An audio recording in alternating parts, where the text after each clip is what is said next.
Hello, welcome to the Claret Blue podcast. I'm Dan Robertson, joined here this afternoon by John Townley to talk about Chelsea, Everton in the League Cup, and looking ahead to Brighton a little bit as well, although that is early doors for that, as it's only Monday, and that game's Saturday lunchtime. Loads to get into, John, as always, on the Monday show. We've got some fan comments and plenty of talking points off the back of that Chelsea victory. How are you? You recovered from a long away day at Stamford Bridge?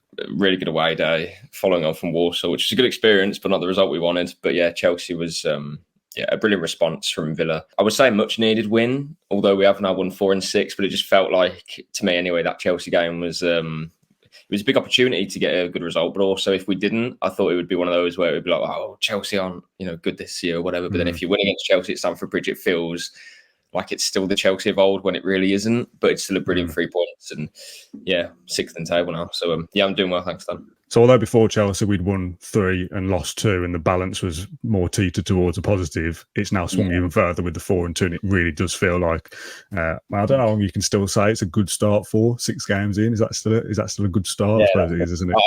I think anything under 10 games is still the start. Now, on paper, I don't know what the odds were before the game, but you'd expect us to still have been the slight favourites for Chelsea, just given the form of the two sides. But it's still Chelsea, it's still Stamford Bridge, and they've still got a whole host of potentially good players.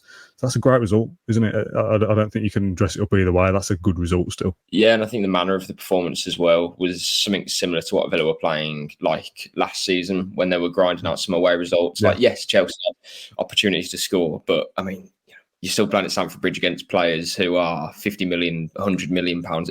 Chelsea aren't a great team, but they've got some exceptional individuals. They've literally spent £1 million. Yeah, really important result because, as you mentioned there, Dan, the balance, it tilts now where Villa are. I know it's too early to look at the table, but we're quite secure in the top half now. We've obviously got games against Brighton and West Ham, Wolves away, quite tricky games that Villa can win. But games where I'm not sure we'll pick up, say 9 points. If we do, obviously that'll be exceptional. We'll probably be near enough to Man City after that if we do. But it just gives us a nice bit of breathing space where you can go into the Brighton game without thinking, if we don't win, it's not the end of the world, put it that way. And there's still a long way to go in the season anyway. But I think we're proving that we can play like we did last season, where the Newcastle game and the Liverpool game, that felt quite alien in a way, losing 5-1, losing 3-0, not really having much spells of possession in their half and things like that. But the Chelsea game was different, and we went there, controlled large parts of the game. The red card helped in a way, I think, for us to get the goal. But hey, we might have scored anyway, to be fair. Really good result, and it kind of signals a very good start to the season, and we'll get on to it. But Villa have dealt with some adversity and a lot of challenges at the start of the season, and to me, I'm still thinking about the kind of different negatives, like, we got battered at Newcastle, Liverpool weren't great, injuries. But then you look at it, Villa are 6th, they've won 4 out of 6, scored 12 goals, and they're only going to get better from here. That's my kind of main takeaway from this start of the season. This is probably the worst Villa will be all season,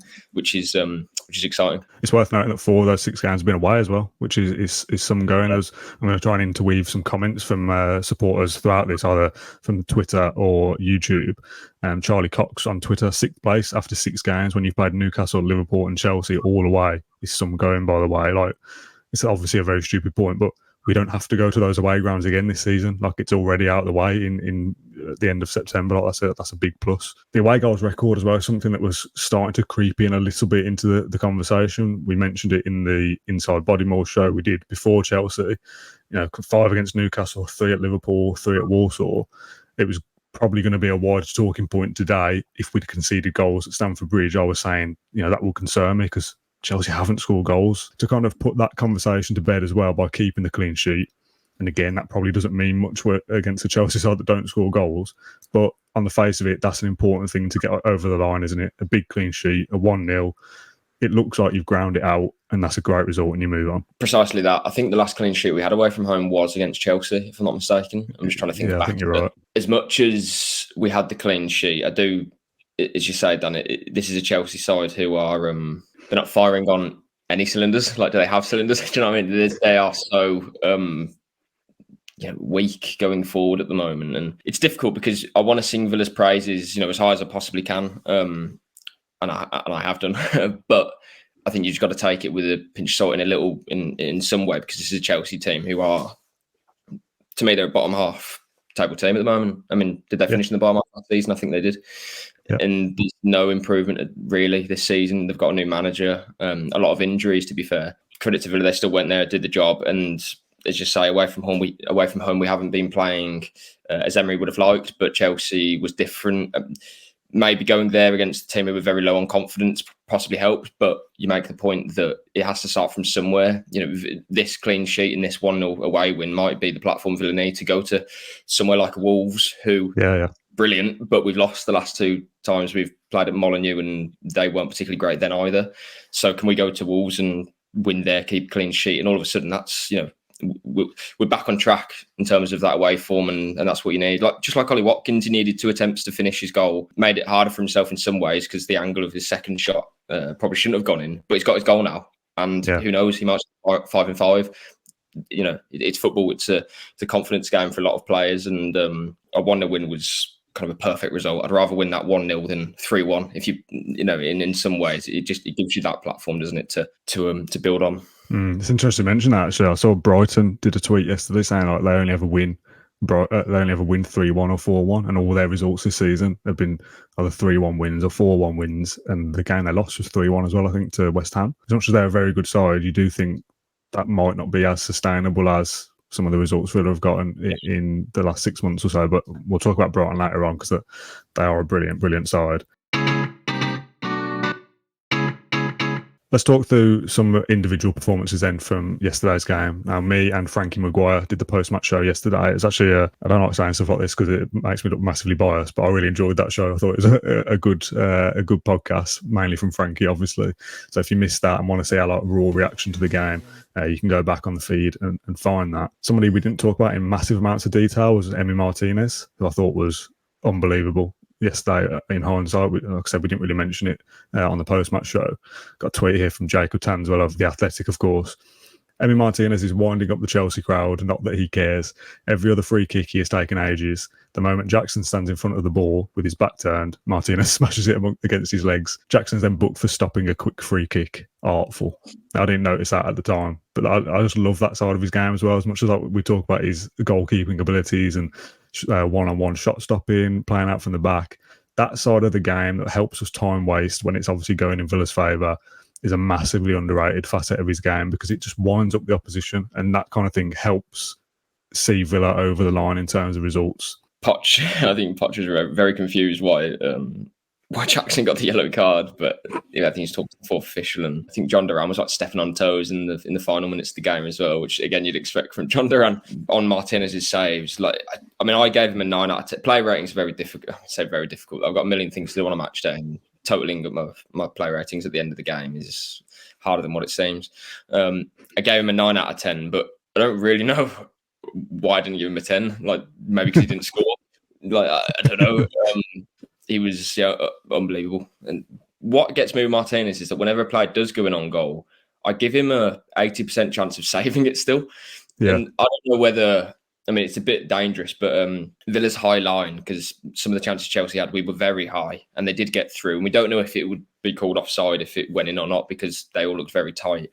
If we give Chelsea the benefit of the doubt to talk about Martinez's saves, I wonder if Villa playing that high line, because because Emery has so much faith in Martinez that there's actually a high chance that he's going to stop a lot of those one-on-ones, which is quite remarkable. I don't know, maybe if we had a different goalkeeper, I don't know, Olsen, for example, maybe would be playing a lot deeper, because some of the saves he pulled off, they're exceptional saves, but you just expect it from Martinez, and that speaks, so highly of him anyway. But every cross he claims, he's always looking to bowl the ball out at the quickest opportunity, but then if it's not on, he'll keep the ball, and Emery likes that. A couple of times when he caught crosses and things like that, Emery would hold his hands up, ask for patience on the ball and things like that, and Martinez will sometimes look over to him and follow what he's asking. But yeah, in terms of the saves, the one against Jackson was a top save. He kind of a big strong arm, I think it was, at a tight angle, and the Chilwell save as well, he read that situation. So yeah, he's a world-class keeper, one of the best in the world. Some will say the best in the world, and he's a remarkable goalkeeper. And he's obviously hasn't won us the game because Watkins has had to put the ball in the back of the net. But like last season, where I think he saved a couple of one-on-ones against Chelsea as well, there's going to be moments where Villa have to kind of suffer in matches, and Martinez is going to have to kind of get Villa out of trouble in some ways. But Yeah, at the absolutely. same time, I think we play in a certain way that is a bit dangerous because we know that we have one of the best keepers in the world. Kind of Yeah. weird way, make use of him. You know, if he's there, then maybe we can play a bit more, as I say, dangerous, and we can give away a few more opportunities potentially. Not that we want to, but we can afford to because Martinez is there and he's going to make saves in a game. Where does he rank in the Premier League? Like, genuinely, if we're talking about it being one of the best in the world, like Alisson, probably one of the best in the league. Ederson, traditionally one of the best in the league as well, though I don't think he was brilliant last year. Is Martinez then third best in the league, or would you make a case for him being the best? Alisson's the best goalkeeper in the world, and he's in a bracket by himself, in my opinion, in the Premier League because he's that good. So he's in category 1, if you like. I don't like literally ranking them because I can't think of all of them off the top of my head. But Martinez is in the second category, if you will, which is obviously exceptional.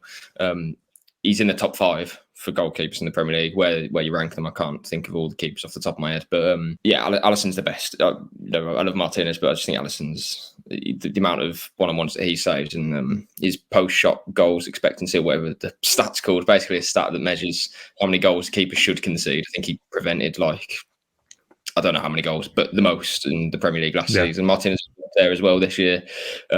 But for me, I always say, I just think we kind of treasure him at the moment, but when there'll come a time when Martinez doesn't play for Villa anymore, and I think we'll notice it then more than ever. Not that we won't replace him with a top goalkeeper. Hopefully we do later down the line. Not that we're going to sell him, but I don't know, maybe we might retire at Villa. But in the way that he commands his box, he's so physically imposing, which I think kind of goes under the radar. Yeah. He catches every ball. He's dominant. He's a vocal presence. He organises. He was organising from the free kick that Villa had. So when Villa had the free kick from Douglas Luiz, which took a deflection off the wall, and then Zaniolo nearly scored from the corner in the first half, you had Martinez trying to organise the wall. I think he's done that before, and Villa scored. I think maybe it was Luca Dean against Man United. Yeah, he probably does that every game, but I noticed it against Chelsea as well. He's well up there, Dan. I mean, can I quickly go through the goalkeepers? Is that right? Yeah, of course. I'm just thinking off the top of my head now. You've got Alisson, Ederson, Martinez, and Nana is new, and I wouldn't have him. Nick Pope, Ramsdale and Raya, both at Arsenal. I wouldn't have them above him.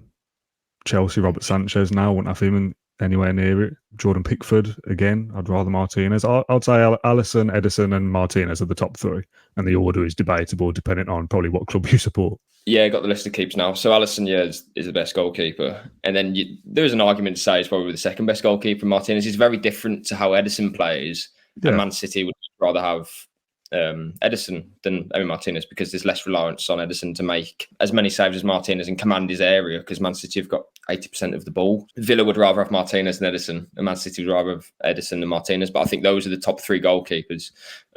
If you're going to give overall, if you're analysing them as a complete package, and you've got David Raya, I think, who's a top keeper as well amongst that.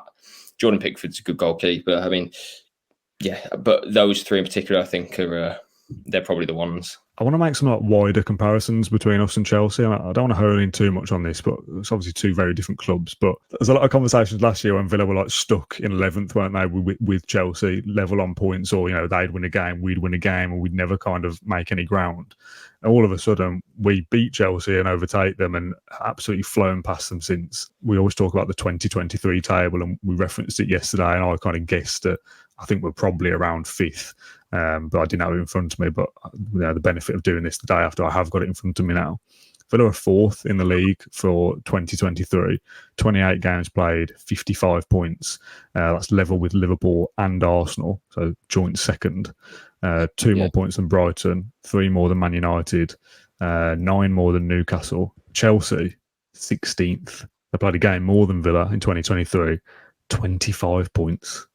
It's not even a point a game for Chelsea. That's what I mean. Considering we were neck and neck for so long, for us to have made a 30-point swing on them in the calendar year, yeah, massively. And considering the money they've spent, it's absolutely not on, is it, for Chelsea at all to have done that? Yeah. Interesting, when you look at that top 5, obviously Brighton in there as well, we've got the lowest goal difference of the sides. We don't score as many goals as those top sides, and that might be something that needs to be fixed if Villa are to be up there consistently. But if you're winning 1-0, it doesn't matter, does it? Yeah, is that scoring the lowest goals or is that just goal difference? No, it's scoring the lowest. So we've scored 46, conceded 31. Brighton, for example, have scored 62, conceded 37. Liverpool scored 57, conceded 33. So the conceded goals are all in the 30s, but their These are all, goals scored are upper 50s and ours are yeah. 40s. I mean, I'll be honest. I actually thought we were second by. I didn't think we'd be joint second. I knew that we were second, but I thought it was like kind of a bit of breathing space between the teams below us. But maybe that's just because we lost 2 games this season and lost 2 games towards the end of last season against United and Wolves. Yeah, in terms of goals scored, there's no issues there for me at all. Top 4 teams are always going to score more goals than Villa if we're not in the top 4. And Brighton are free scoring as well. And as we said earlier, they win games 3-1, they lose games 3-1. Villa are more. It's just I think sustainable is the right word. And people forget, or people maybe don't forget, that last season we gave like a 13, 12 game head start to teams like Brighton, and we probably should have finished above them in the end. So that it's quite remarkable. I was looking. I know the tables, kind of the early stages again, but we're about a point away from, or 2 points away from Tottenham, and I thought Tottenham were kind of challenging Man City at the top of the league, judging by how well they've been kind of received by the media, and there we are, just behind. Kind of snuck up out of nowhere, and people probably just think, they got battered on the opening day and they got battered by Liverpool. They're not a good side, but kind of put those problems to bed a little bit at least. If we win against Brighton as well, we go. I don't know if we'd go level with Brighton. Sorry, but there's every chance we'd go with a team like Tottenham because I think they play Liverpool. Just again, it doesn't really matter. We can go under the radar if needs be, but you're not going to hear many people talking about Villa and praising them after beating Chelsea. It's going to be, Chelsea have lost again, and which isn't don't get me wrong. Match of the day, it was Chelsea aren't scoring goals. It's like, you have that as the narrative. We'll be Villa and go under the radar. It's fine. Talking point, but also that Villa only what is it? Only Man City have got more points than Villa in the whole calendar year, and the longer the year goes on, there's every chance that we're going to be in the top 4 of that little mini league, if you will. Well, it's not far off being a full Premier League season's worth of games. It's 28 games. It's only 10 more to go to make that up. Don't want the year to end. We're doing so well. It's gone very quick. You mentioned the 10-game head start last year. M. Wolski on YouTube says it took 13 games to get 12 points last season. We don't draw many under Emery, and as a result, regularly winning games is more beneficial to us in points and league position. I like that as a point because it is kind of win or bust for Villa, and when it's bust, it's annoying, isn't it? It's frustrating because you kind of always think, we could have done better there, or maybe we could have eked out the point. But over the course of a calendar year, if you win more games than you lose and you don't draw many, you pick up maximum points a lot of times, and that kind of catapults you up the league. So also the kind of little stat of 13 games to get 12 points last season was like a stark reminder of how bad it was this time last year. So to be well ahead of that track record with half the games played we're in a good place, aren't we?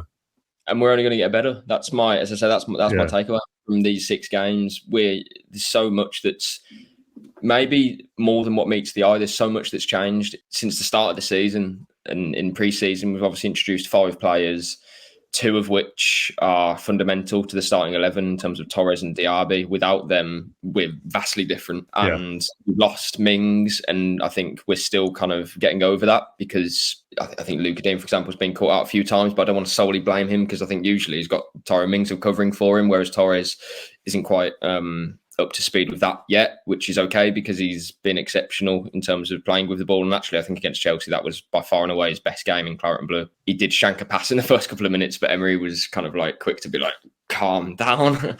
And you don't need to tell Torres, I think he's probably the calmest person in the stadium. It's just that was a kind of a freak moment for him. But Villa are only getting better, and that's why I'm so excited. And that's why after Liverpool, Newcastle was different because that was a bit of a shock to the system of, that wasn't very nice. Liverpool felt a bit, I don't want to say different because it was 3-0 and anyone can get beaten 3-0 by Liverpool. And Villa had chances to score goals in that game as they did against Newcastle. More than what they did anyway. But after Liverpool, I just felt like, well, this is a process. And the last thing that fans want to hear is, trust in what the manager's trying to do and, be patient and things like that. But we're asking for patience, and it's not going to take years. We're already here. We're in Europe. Yes, we lost our first game, but we have control over that matter. If we beat Everton, then win the last 16 of the Carabao Cup. Hopefully we get a favourable draw, which is likely considering the amount of teams that have been drawn against each other. So maybe you get into the quarterfinal of that. Group stages should hopefully be fine in Europe. We're going well in the Premier League, and we're only going to improve. It's it's really exciting. But I just feel like the start of the season, there's so much that kind of hit us in terms of some poor results, some bad injuries, players trying to adapt in a new system, which is going to always take a bit of time. But when you think about it, it's like, actually, we're not even in October yet, and there's a lot to be excited about. And we've got a manager who's going to take us to new heights, I think, this season. Let's talk about Emery a little bit then. There's a comment from Jay on Twitter who says, back when Gerrard got sacked, there was no one I wanted more than Pochettino. If you told me now that I could swap Emery for Pochettino, not a chance. Unai Emery is the perfect fit for Aston Villa. And we've said this many times, haven't we, about Emery and Villa being a match made in heaven. Did you see the Instagram post he put up yesterday after the game? I did see it. You saw it. Yeah, so the picture, I love it, by the way. First time, actually, I can remember at least him being suited and booted at a game. It's normally either just like a kind of like a school uniform jumper or a tracksuit. Full suit, blazer as well with the Villa crest on. A big fan of that. So he's in his shirt and his waistcoat, sat on the coach with a little TV screen in front of him watching the Sheffield United Newcastle game and an iPad or whatever, watching what looks like YouTube. Now, I don't know what it would be. If you can zoom in very closely, it's a team wearing blue, but it looks just like the socks. So I don't know whether that's the Chelsea highlights, obviously, whether that would be out that quickly, whether it was Everton and he's preparing for Wednesday's game on the coach on the way back from Chelsea. And I just love that. And if it is YouTube, I don't know whether anyone else did the same thing, but I was zooming in going, what's on his recommended tab? Where's the Claret podcast? That's what I was looking for. But yeah, the point there is that he's the perfect man to lead Aston Villa, isn't he? And the comparisons again with Chelsea, just because they're the opponent we've played. When we were all kind of clamouring for Pochettino last year, there's absolutely no one else I'd rather have than Unai Emery at Aston Villa now. No, and I think at the time, like I've said before, I just presumed he would kind of be a bit reluctant to leave Villarreal because of rejecting Newcastle. He wants to win silverware, which is one thing, and he wants to qualify for the Champions League. Winning silverware, though, there's, how much do you want to win, Unai? I think it's kind of up to him about how long he wants to stay and leave whatever legacy he wants to, really, because, as I say, Villa have built a whole football department, a whole footballing structure around him.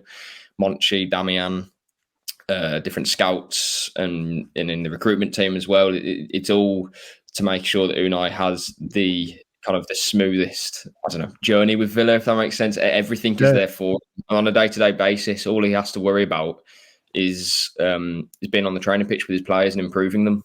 That's all he's got to worry about. The rest of it, Monchi, Damian, they all take care of the kind of the extra load that he would have maybe kind of been pressured about doing. Arsenal, Villarreal, other places like that. So when he came into the Villa job, he wanted to make sure that his sole focus was on doing what he does best. The proof is now that we've gone so far with him.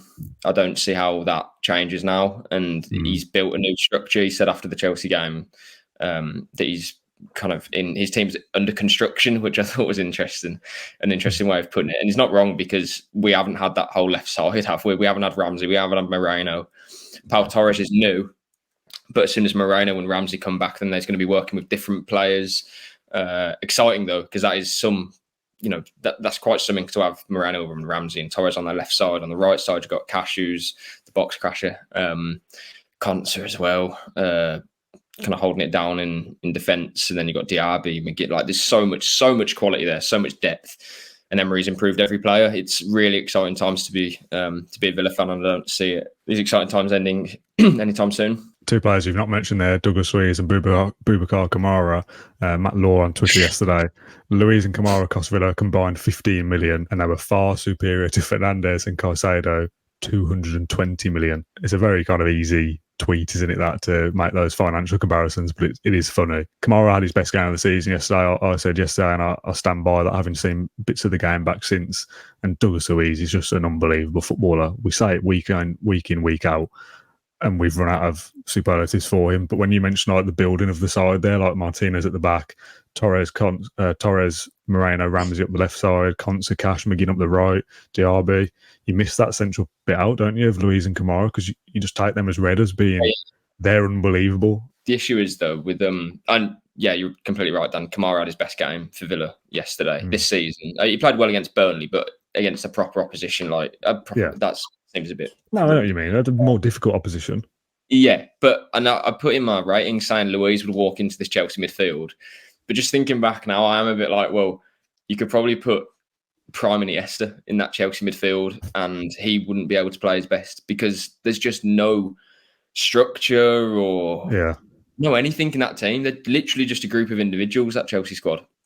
And that's not Poch's fault. I know it's his job to make it happen, but they've got like 50 players on the books. Like, it's not conducive at all to having a team that are going to play the best football as a unit. So Kamara and Luiz, who know each other's game inside out, they're always going to have the upper hand on a midfield who don't know each other, even if they are 150 million pound players or whatever Chelsea spent on them. And 50 million pounds for Luiz and Kamara combined. Obviously, Kamara was free, but then you've got Tielemans coming off the bench for free. Ramsey's an academy product. Sorry.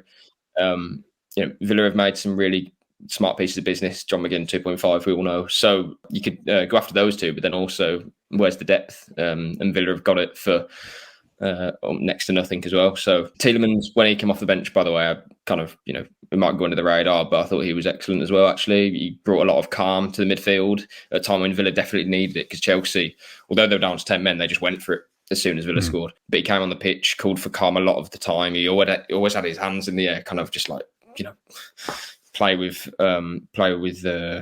kind of focus, and he kind of mirrored exactly what Emery was doing on the bench, calling for patience on the ball. And there was periods in the game where Tielemans would kind of combine with a couple of, or maybe three players, play little triangles, and even that just kind of takes momentum out of the game, just keeping the ball for a bit of time and not doing anything particularly fancy. Professional 20 minutes, because there was 11 minutes added as well afterwards, which I don't know where that comes from. I mean, I know there's VAR went down, but there was that kind of the Premier League referees were doing 20 minutes added at the end of the games at the start of the season. And I just don't like, okay, if you're going to do that, do it for every game then. Why then stop? But they did 11 for us, but then the referee adds 3 minutes and plays like 1 minute 30 or something in the first half. It's just only timekeeping, the basic. I can do timekeeping on my iPhone. Don't know where 11 minutes coming from, but credit to Villa, there wasn't really many shaky moments. I think Thiago Silva had a header at the back post, something like that. But they had chances, Chelsea, and a better Chelsea side do score at least one goal yesterday, but you play what's in front of you, and they're pretty average at the moment, and Villa beat them, and that's that. You can't have a squad of that's littered with that much quality without having moments and without creating chances. They're not that bad. It's just that as a team, there's no coherence at all. They're all over the place, and it's a massive job for Poch. And I wonder. I know Villa fans, this is a Villa podcast, but I just wonder how long he'll get to do it. Then presumably he'll get a bit of time, but there's no sign that they're going to win a game at the moment. So, and have you seen their upcoming fixtures as well after the international break? I mean, to be fair, but I don't think they'll get much harder than Villa. From the 21st of October, so the first game back after the international break, this is Chelsea's run of fixtures. Arsenal, Brentford, Tottenham, Man City, Newcastle, Brighton, Man United, Everton, Sheffield United, Wolves. So obviously they're going to have an easy run at some point, but you've got 7 difficult games in a row there after the international break. Chelsea could be in the bottom three. You mentioned Sheffield United and the other teams there, and you think, well, that's a good opportunity for those. It's relegation 6-pointer. No, they are that team at the moment. And I don't want to paint the picture of kind of, Villa had to go there and win. They still had to do a job, though. And I do think that whoever plays Chelsea, they still have to be at 100% to win. So it's not knocking them if they, it's not knocking Villa that they got 3 points and it's kind of you should have done that. But I just think if Villa give 100% in that game and play well, they will win, and they did. If they didn't, then they would have probably lost the game.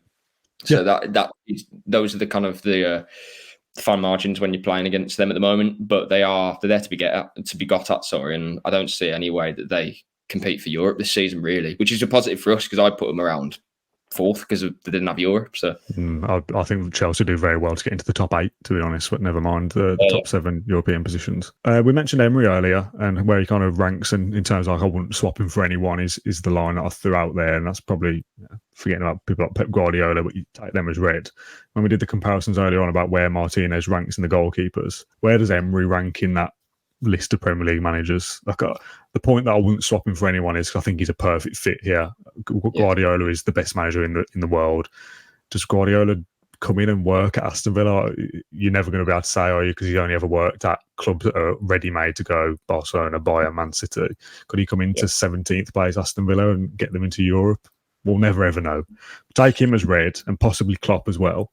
Where does Emery rank in the rest of that? It's difficult because I think you need to kind of outline what is I understand what you're saying, Dan, but I do think it completely depends on what club you're managing. I really do. Like, Yeah.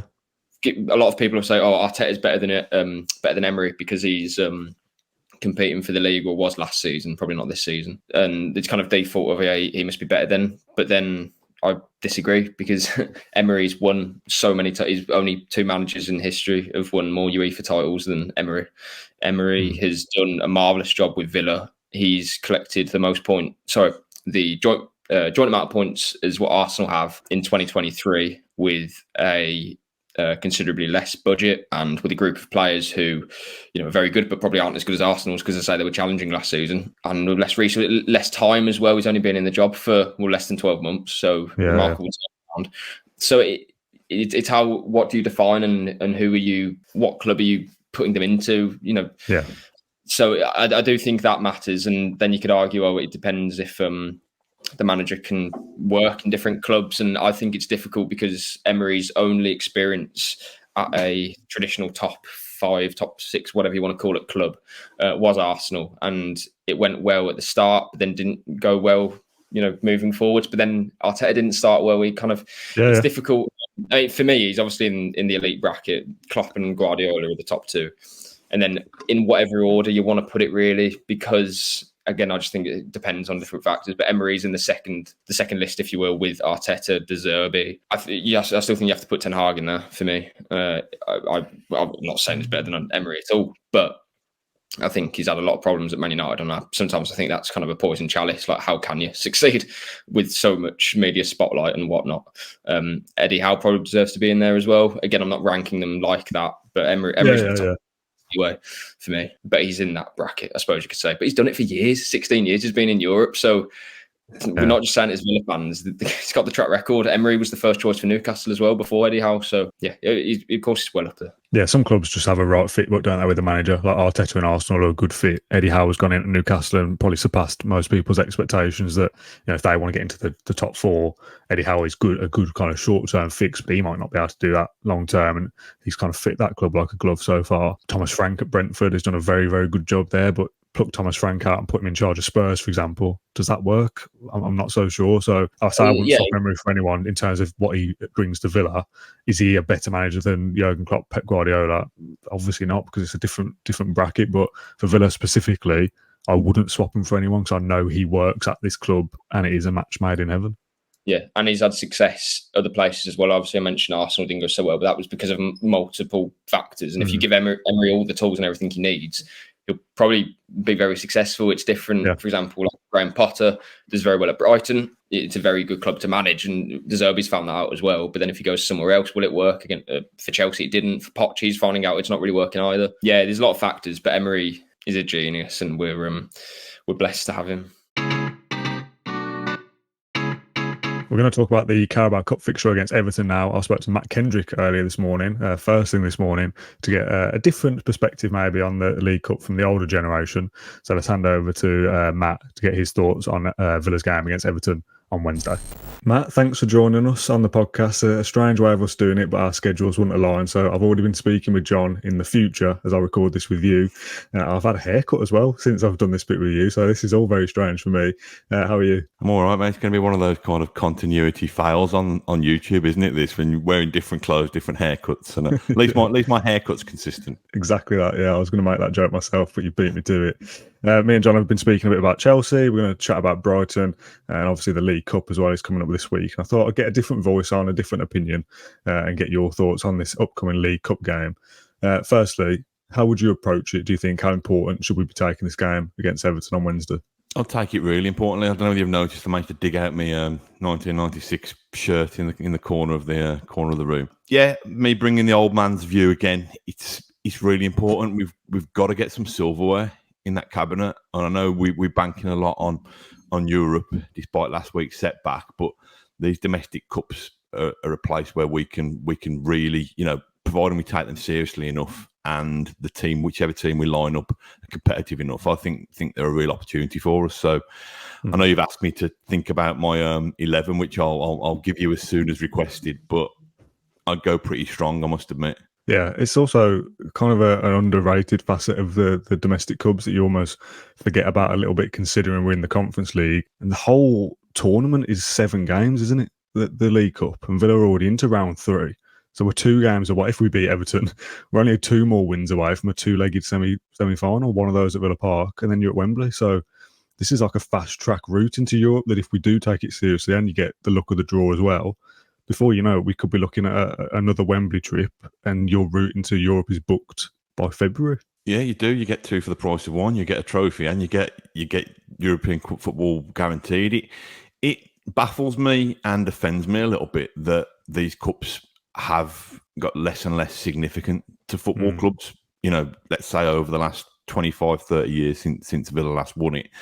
We know what it is. It's because the financial incentives aren't as great as a place in the Premier League, you know, whatever that may be, you know, getting up a couple of positions in the Premier League. But, you know, you'll have heard me and other people say this so many times. There's only so many trophies that you can compete for. You know that the big boys are going to start to take it seriously when you get to the closing stages. So, I mean, what are we done this year? Is it 28 years, I think?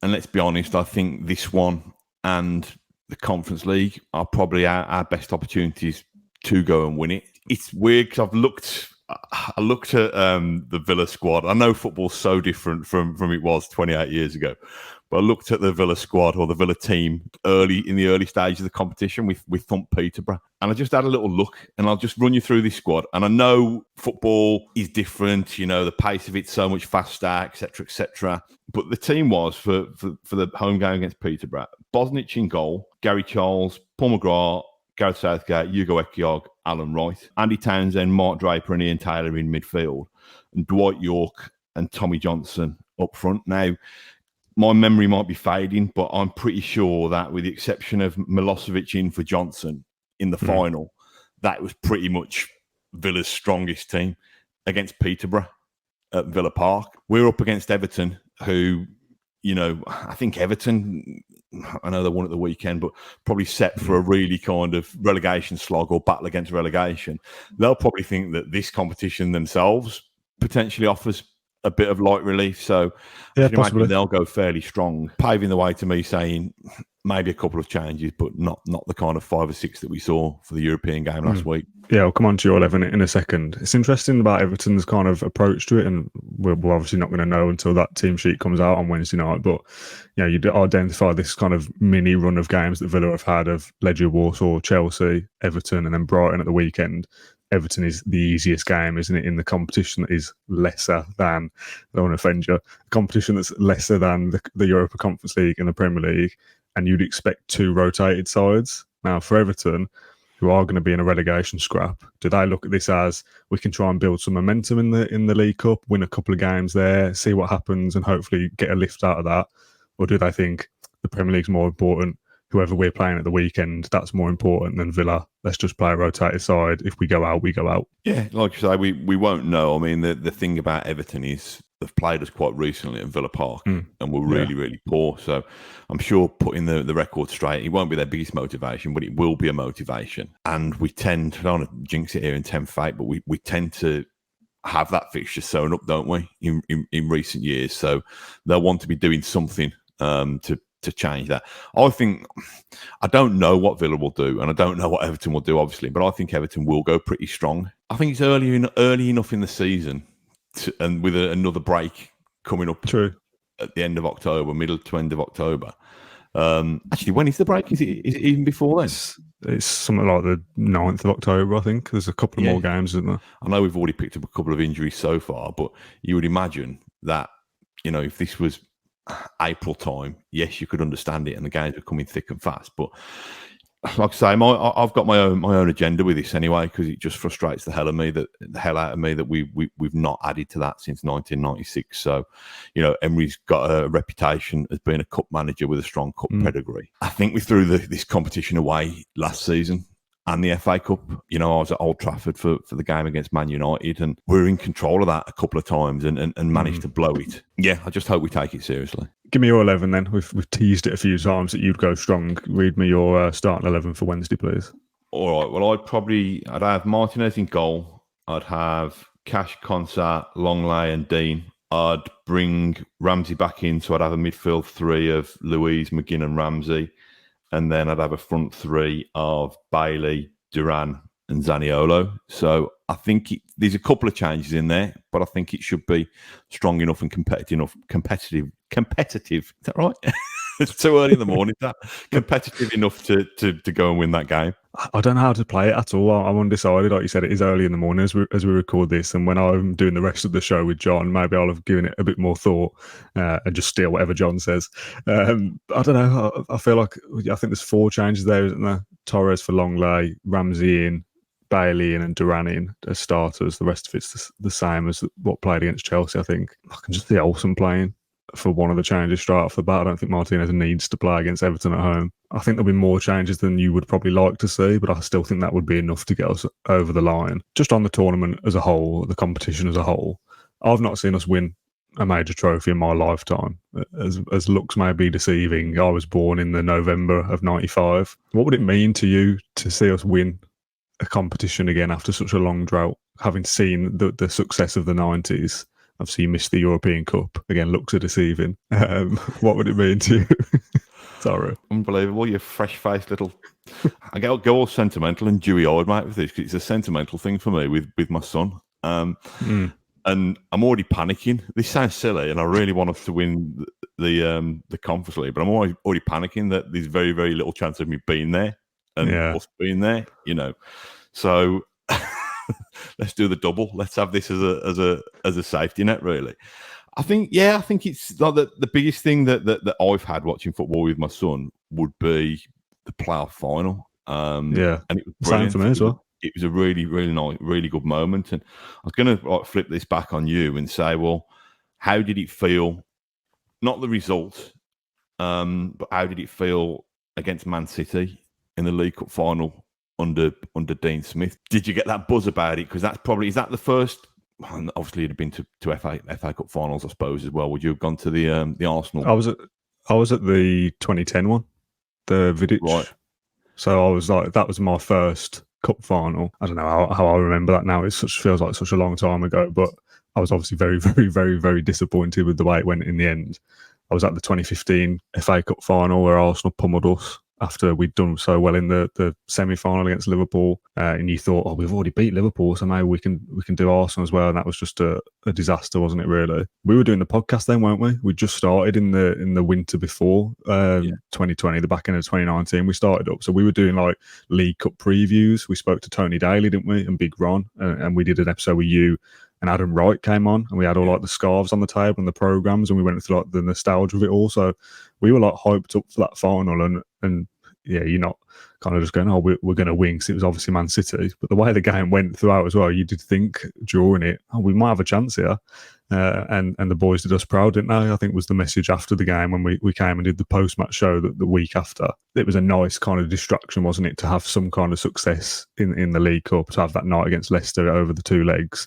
It was a kind of a shining light in a pretty bad season overall. Yeah, no, I agree completely. And like I said, I think sometimes we can forget that moment seems far off when you're starting in the early rounds of a competition. But like you said, there's only a handful of games. Obviously, that the task gets harder the more you progress in the competition. But this is a big deal, and sometimes it's hard to remember that when it's the early stages of the competition. Yeah.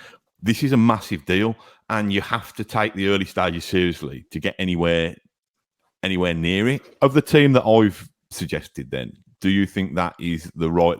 You may dispute a couple of positions and stuff, but do you think that's the right level of strong, if you like, or would you go even stronger than that, or would you risk making more changes than that? It's about right. I'm not sure on. I mean, Longley's played 1 game, hasn't he?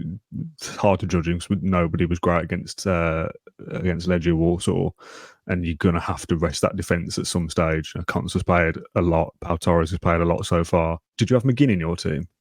Yeah. I think I'd rest him as well. I think he's played a lot of football lately, and he's looked a little bit maybe jaded over the last couple of games. So I'd be inclined to rest him. I like the idea of Duran coming in and starting because I think he deserves it after his kind of recent form of 4 goals in 200 minutes or whatever the stat is now, slightly more. I suppose he's come on against Chelsea and didn't score, but then Watkins did score, so maybe think I'll give him a bit more time to get some confidence. But there's just no need, is there?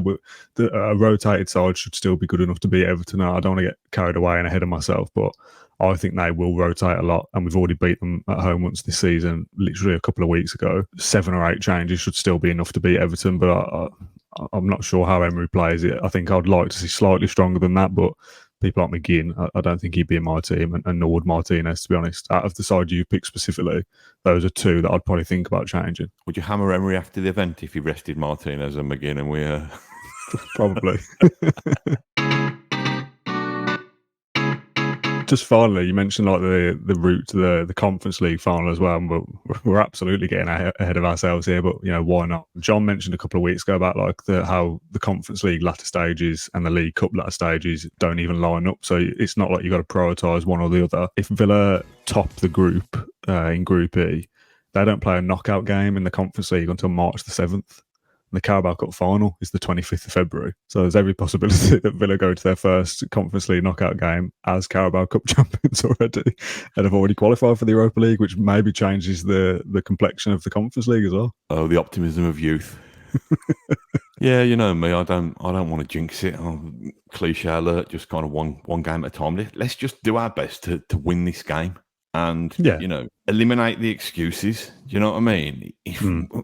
What is our best team stroke use of subs to win a football match, and go and do it? I get that we've got to protect these players, and I get that it's a long season, and I get that we're going to have more game season than we have for several seasons.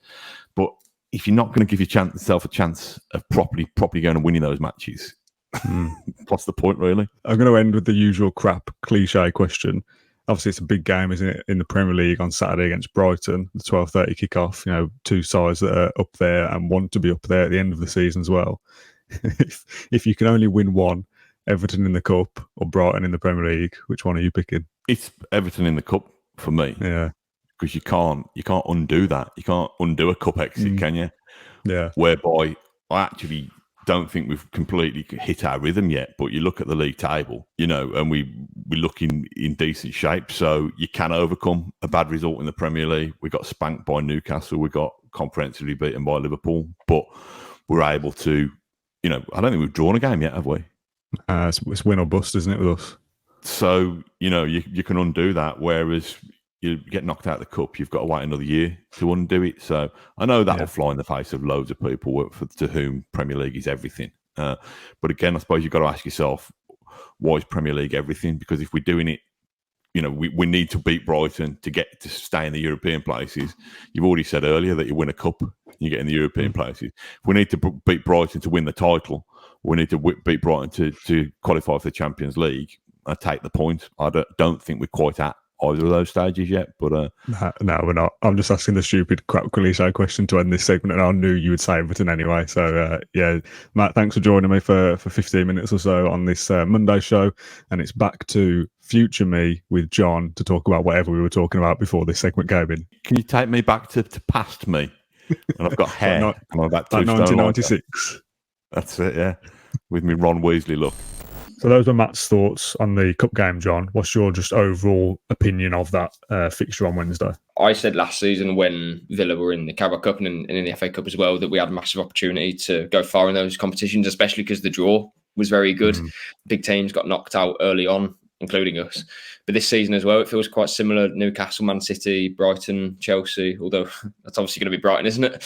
And there's a few other relatively... Yeah, I've got them in front of me. Would you like me to read the ones I deem interesting? Yes, yeah. So you got Man United, have got Palace, Liverpool have got Leicester, obviously a championship side now, but that's a possible one that maybe Liverpool rotate and Leicester come out of nowhere. Well, that's probably unlikely. Chelsea, Brighton, as you've mentioned, Newcastle, Man City as well, and Brentford, Arsenal is probably the other one I would consider to be 2 decent sides. So there's 5 all Premier League clashes there. So 5 Premier League sides are going out in this round. That's already a big boost. Yeah, you're looking at, if Villa can get through, there'll be, along with Man United, possibly Arsenal, Liverpool, West Ham, Newcastle or Man City and Brighton. There's 5 or 6 teams there that would, I think Villa would fear as such. So that's 6 teams in a much bigger draw. So if Villa can get through Everton, which I hope they can, you're already looking and thinking, well, if we can get a nice draw, then you're into the quarterfinal after that. And all of a sudden, you've got an opportunity to go to Wembley and win a cup. And it's early on in the season as well. You don't have to. Personally, I don't think you have to make wholesale changes to kind of cope with the demands so early on. We can get through the Conference League and juggle a couple of Carabao Cup fixtures plus the Premier League, in my opinion. We have a big enough squad to do that. It's not a huge squad. But yeah, I would make a few changes, but I wouldn't be... Again, I wasn't particularly sure why Emery made those 5 changes for Legia. I do think that was a mistake, and I think he probably regrets it now as well. A couple of changes here and there, and that's mainly just to kind of keep players fresh. I think Luis probably needs a bit of a break. John McGinn as well.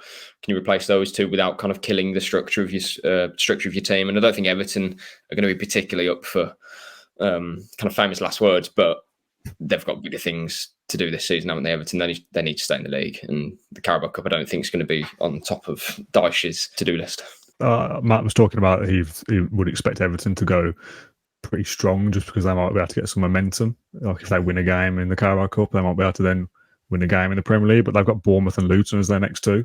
So I'd be looking at that going, forget the Villa game. Let's focus on trying to beat Bournemouth and Luton and climb up the league table. So Everton will rotate and so will we. Matt's team had 4 changes, I think, off the top of my head. I recorded that early this morning, hours ago, so I can't remember specifically, even though it was only just in the podcast. Can you read me your 11 and go through your changes, please, just for comparison's sake? Okay, so I'm starting Martinez in goal, Cash, Konsa, Torres, Luke Dean. So that's an unchanged back line. Wow. Okay. I don't agree with that, but carry on. Kamara, Yuri Tielemans, Zaniolo, Diaby Watkins, and Leon Bailey. I don't agree with that at all. I don't think we'll go that strong. I know it's early doors and you can afford to get away with it, but Konsa's played every minute for however long. John McGinn, I don't know, was he in your side? He wasn't, was he, McGinn? But these players, I don't want to say it's a myth that these players can't play every week, but 2 games a week I don't think is so strenuous that they can't do it. If we're 2-0 up at half time, then you can make changes. I just think you always play your best team or a strong team. Don't make all the changes you have to. And yeah, I don't know, 2-0 up at half time or whatever it may be. If you're leading, then you can bring on a Chambers or Longley and let them kind of go into it from there. I don't want to see us make 5 or 6 changes and then potentially lose the game. And then all of a sudden you're out the Carabao Cup. What disappointment that would be. So yeah. I fully agree with that. But I think a team with 5 or 6 changes is still good enough to beat Everton at home. We said that about Legia. I know it's different. That's different because it's away as well. I know. We've already beaten Everton at home as well. I know that was different because we were both full strength. But if Everton make changes and we make 3 or 4 changes, we're still good enough to beat them. But I get the point that if you go strong and you're 4-0 up at half time, you make the changes then. We're good enough to beat Stevenage at home with. I know. Again, that feels different. We've been burnt by this already. Let's learn from what I think are mistakes and let's just play a strong team. It's still 2 or 3 changes in that team. You know, it's not far off. 4 or 5 or whatever it may be. But I just maybe you drop Diaby or something. But I just play a strong enough team to win the game, and that for me includes playing a strong defence. If you've got a strong defence, the attack will probably get enough chances to win the game against Everton. But if you start from a strong structure at the back, it's not going to be too physically demanding, I don't think, to play against Everton for someone like a Konsa. Just win the game and get through. Yeah, I agree with that. Obviously, I want to win the game, and I'm not suggesting I'd play a weaker team here because I'm not bothered about the Carabao Cup. If you win this and you get a favourable draw in the next round, you're in the semi-final in a 2-legged game against whoever, and I'd fancy us against Villa Park for the home game. Then you're in the final, and it's a route into Europe, isn't it? And I said earlier that on Twitter that the EFL website has got it that if you win the League Cup, you're in the Europa League. But a few people on Twitter have told me that it's actually the Conference League you go into now, and there's the website's not been updated, which is terribly poor if that's the case from the EFL's website. But it's Europe either way if you win the League Cup, and to do that by having played 5 games to get there is. Again, I didn't even think of that off the top of my head, but there you go. That's almost. I'm not saying Conference League is the height of our ambitions this season because it certainly isn't. But if all else fails, you've won silverware and at least you're where you were last season and you get another stab at it, sort of thing. Yeah. And for the sake of, as you say, to play a few games, potentially favourable draws, I would just play at least a strong defence, be solid, and then your attackers should hopefully be able to win the game against Everton, and that'll be the same for like a Mostar. The Bosnian team in 2 weeks' time as well. Let's just play from a solid base because we were ripped apart against Legia and go. Let's just read a couple of these comments then. Alex Berwick is the top one in my notifications. Our best chance of winning a trophy by quite some distance. Some need minutes but wouldn't do a Warsaw. Kevin says, I think we'll see plenty of changes in the midfield and the front six. Starts for Yuri, Ramsey, Bailey and Duran. Can't do much defensively. I think I probably agree with that. Your back five surprises me a little bit. I think I also want to play, to be honest. I don't think there's any need for Martinez, is what I said to Matt earlier. I don't think there's any need for Watkins to play. Duran starts.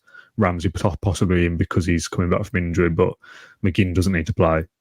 I don't think Conser needs to play, to be honest, or one of Conser or Torres. I don't think they need to play. If you take Conser out, who plays in defence? Well, yeah, Longley and Torres aren't going to play together, are they? But Conser's going to be playing basically every single game as it stands, and that's going to be a problem. Conser's solid. He's made of heart. Like, I think he played every game last season, Conser, in the league. Yeah, anyway. he is for now, but what? Yeah, but all right. For example, then I'm massively playing devil's advocate here for the sake of it.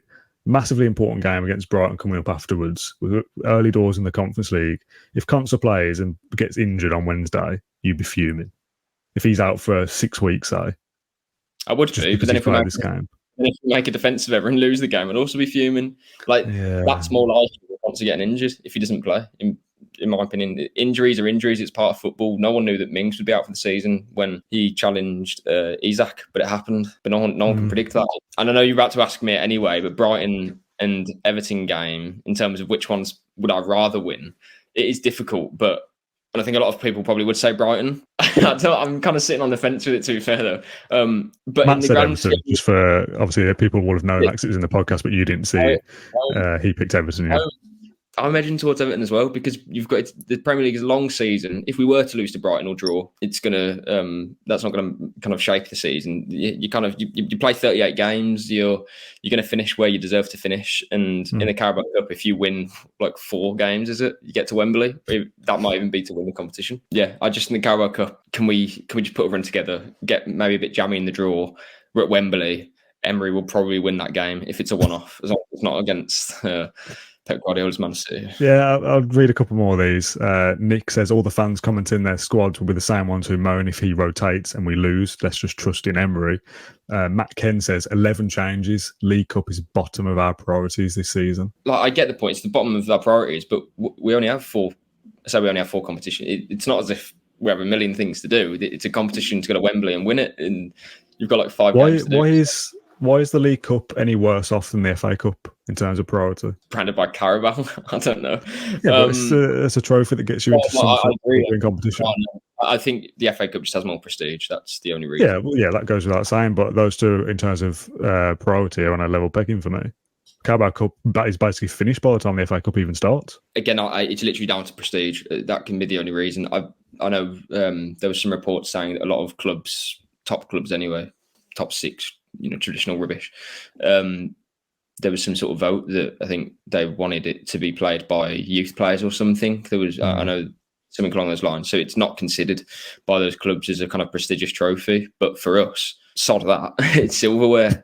It's there and it's up for grabs. And, it's not a competition that's kind of just been made a couple of years ago or whatever. It's not a dig at the Conference League, really. I know I said my piece about it, but I want to win the Conference League to get into the Europa League. And I want to win the Carabao Cup to win silverware. So I think the League Cup should be one of the biggest priorities because it's such a short competition. Why so to win 5 or 6 games? Why so many chances? Because it's the opposition. I think we can make 6 or 7 changes and beat Everton. Beat Brentford 3-1 away though. I know they're a poor team, but that's because they'll make changes as well. I don't think they will go strong. I think they'll make changes. If you change your defensive structure, you're asking for trouble.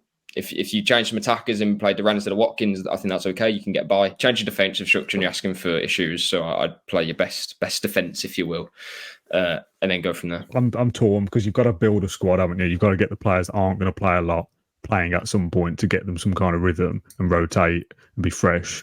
I don't really buy the argument that it's, fitness reasons in terms of rest against Everton to be strong against Brighton because we're 30th of September or whatever that Brighton game will be. It's early doors and that shouldn't be a factor. I'm just worried about people like Conser getting injured when we're already light in a game where we don't really need him. Martinez getting injured would be disastrous. I think Olsen will play. I think we'll change the majority of the front 5 or 6. The defence might be unchanged, but I would be inclined to make a change just because of Conser specifically. Any of the midfielders or forwards could all be different, and I think that's still enough to get the job done. I get the point about injuries now. It's just that I feel like Watkins, can you replace Watkins for the Everton game? Yes. And you can still win it with Duran. And you're saving that injury fear or whatever. But because it's a low risk anyway with a player like Konsa, and the drop off from Konsa to whoever plays instead of him in terms of what that does to the back line, in terms of organisation, etc.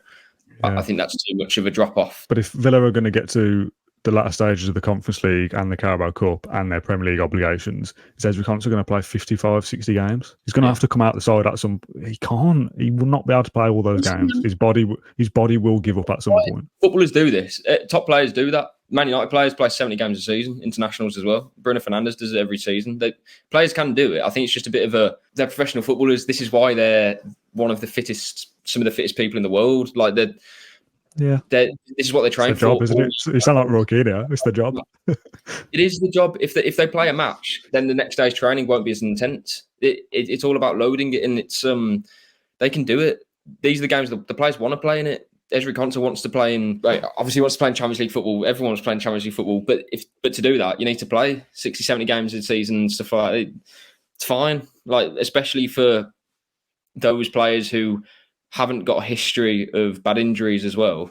I just think it's a low risk, and if he gets an injury, then what can you do about that? It's he'll want to play. It's I think it's a bit of a myth that players can't play 2 games a week, if I'm honest. We're going to go round and round in circles here, and we've been recording a long time as it is. It'll be interesting to see the lineup for Wednesday and what Emery decides to do. We'll call it a day there, John. Thanks for joining me. Thanks to Matt as well for logging on about 8 o'clock this morning to talk through his thoughts on the Carabao Cup fixture. My Twitter feed is very divisive between a strong side or 11 changes, so I'd like to see if there's a bit of a middle ground on a different platform. So if you're watching this on YouTube, get involved in the comments. If you're listening on Spotify or whatever your choice of podcasting platform, leave us a 5-star review and share the podcast around as well. We both very much appreciate it. Thanks for watching this one. We'll be back with the post-match show most likely for Everton either Wednesday night or Thursday morning. Until then, stay subscribed and we'll see you again very soon.